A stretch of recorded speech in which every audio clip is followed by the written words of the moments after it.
গল্পটার নাম হচ্ছে আল মুতাকাল্লিমাতু বিল কোরআন। মানে যে নারী সবসময় শুধু কোরআন দিয়ে কথা বলে। হজ করে ফিরতেছেন, হঠাৎ দেখেন এক বৃদ্ধা মহিলা, বয়স্ক মহিলা চাদর গায়ে দিয়ে শুয়ে আছে। উনি কাছে গেলেন, যে সালাম দিলেন, আসসালামু আলাইকুম রাহমাতুল্লাহ। সালামের উত্তরে বৃদ্ধা মহিলা স্বাভাবিকভাবে উত্তর না দিয়ে একটা কোরআনের আয়াত তেলাওয়াত করলেন। তিনি তেলাওয়াত করলেন, সালামুন কাওলাম মির রাব্বির রহিম, মানে দয়াময় প্রতিপালক আল্লাহর পক্ষ থেকে তোমার প্রতিও সালাম। এটা একটা কোরআনের আয়াত, কিন্তু এটা দিয়ে উত্তর হয়ে যায়। এবার আব্দুল্লাহ ইবনে মুবারক জিজ্ঞেস করলেন, মাযা তাসনাঈনা ফি হাযাল মাকান, এখানে কি করেন আপনি? এই প্রশ্নের উত্তরও ভদ্রমহিলা একটা কোরআনের আয়াত তেলাওয়াত করে দিলেন। উনি তেলাওয়াত করলেন, ইউদলিল ফালা হাদিয়া লাহু, মানে আল্লাহ যার পথ ভুলায় দেয় তারে পথ দেখানোর কেউ নাই। মানে বুঝাইতে চাইলেন আমি পথ হারাই ফেলছি। মানে উনি এমন ভাবে কোরআনের আয়াত চুজ করে যাতে উত্তর হয়ে যায়। এবার উনি জিজ্ঞেস করলেন, পথ হারাই ফেলছেন তো বুঝলাম, আয়াত থেকে এটা বোঝা যায়, তো আপনি কোথায় যাচ্ছেন? উনি আবার একটা আয়াত তেলাওয়াত করলেন, সুবহানাল্লাযী আসরা বিআবদিহি লাইলাম মিনাল মাসজিদিল হারামি ইলাল মাসজিদিল আকসা। বুঝাতে চাইলেন আমি আপনার মতো হজে আসছিলাম মসজিদুল হারামে, আর যাচ্ছি মসজিদুল আকসা, মানে ফিলিস্তিন আমার বাড়ি। মসজিদুল আকসা কোন দেশে? ফিলিস্তিনে। তো উনিও বুঝে গেলেন যে তাহলে আপনি মসজিদুল আকসায় যাচ্ছেন। এবার জিজ্ঞেস করলেন, তো এখানে একা একা পড়ে আছেন কয়দিন? আবার কোরআনের আয়াত, সালাসা লায়ালিন সাবিয়া, টানা 3 দিন 3 রাত এখানে আছে, এটা কোরআনের আয়াত।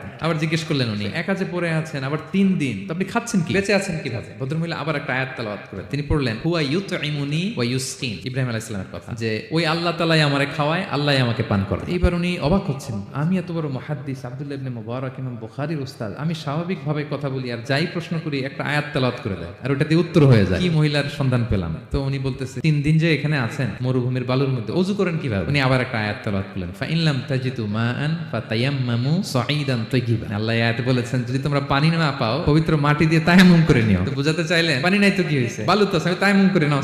এবার উনি বললেন, আমার ব্যাগে তো কিছু খাবার আছে, আপনি কিছু খাবেন? আবার কোরআনের আয়াত, সুম্মা আতিম্মুস সিয়ামা ইলাল লাইল, আল্লাহ এক আয়াতে বলেছেন তোমরা রোজা ফজর থেকে শুরু করে সন্ধ্যা পর্যন্ত পূর্ণ করো। বুঝালেন আমি রোজা রাখছি। এবার উনি একটু মাসালা খাটাইতে চাইলেন, ভাবলেন যে বুড়ি তুমি আমার সাথে শুধু কোরআন দিয়ে উত্তর দিচ্ছ, দাঁড়াও তোমাকে আমি আটকাইতেছি। উনি মাসালা খাটাইলেন যে রোজা রাখছেন মানে এটা তো রমজান মাস না, হজ করে ফিরতেছি আমরা জিলহজ মাসের শেষের দিক, কিসের রোজা? ওই মহিলা আবার একটা আয়াত তেলাওয়াত করলেন যে ওমান তাতাওয়া খায়রান ফাইনাল্লাহা শাকিরুন আলিম, আমি রমজানের ফরজ রোজা তো রাখিনি, এখন আমি নফল রোজা রেখেছি। আয়াতের অর্থ হচ্ছে তোমরা নফল যা করো এগুলো প্রতিদান আল্লাহ তোমাদের বুঝিয়ে দেবে। এইবার উনি ধরছেন মাসালা, এবার বলতেছে সফরে তো রোজা ভাঙা যায় যাচ্ছে খান একটু। এবার উনি কোরআন থেকে আবার তেলাওয়াত করলেন, ওয়া আনতা সুমু খায়রুল লাকুম ইন কুনতুম তাআলামুন, আল্লাহ যে আয়াতে বলেছেন যে সফরে রোজা ভাঙা জায়েজ আছে, ওই আয়াতের শেষে আবার আল্লাহ বলেছেন যদি রাখো সওয়াব বেশি পাবে। এবার উনি আর যাবে কোথায়? দিশেহারা হয়ে এবার জিজ্ঞেসই করে ফেলছেন, আচ্ছা মা এবার বলেন আমি আপনার সাথে যেভাবে কথা বলি আপনি এভাবে কথা বলেন না, কিছু জিজ্ঞেস করলে কোরআনের আয়াত বলেন কেন? এটার উত্তরে উনি আরেকটা কোরআনের আয়াত উনি পড়লেন, মা ইয়ালফিযু মিন কাওলিন ইল্লা লাদাইহি রাকিবুন আতীদ, আল্লাহ বলেছেন তোমরা মুখ দিয়ে যাই বের করো এটা লিখে রাখার জন্য 2 কাঁধে রাকিব আতীদ আছে, তুলে রাখে। তার মানে আমি যে তোমার সাথে কথা বলতেছি প্রত্যেকটাই তো রেকর্ডেড হয়, রেজিস্টার্ড হয়, এমন কিছু বলি যেটাতে সওয়াব হয়, যেটাতে ভুল না হয়।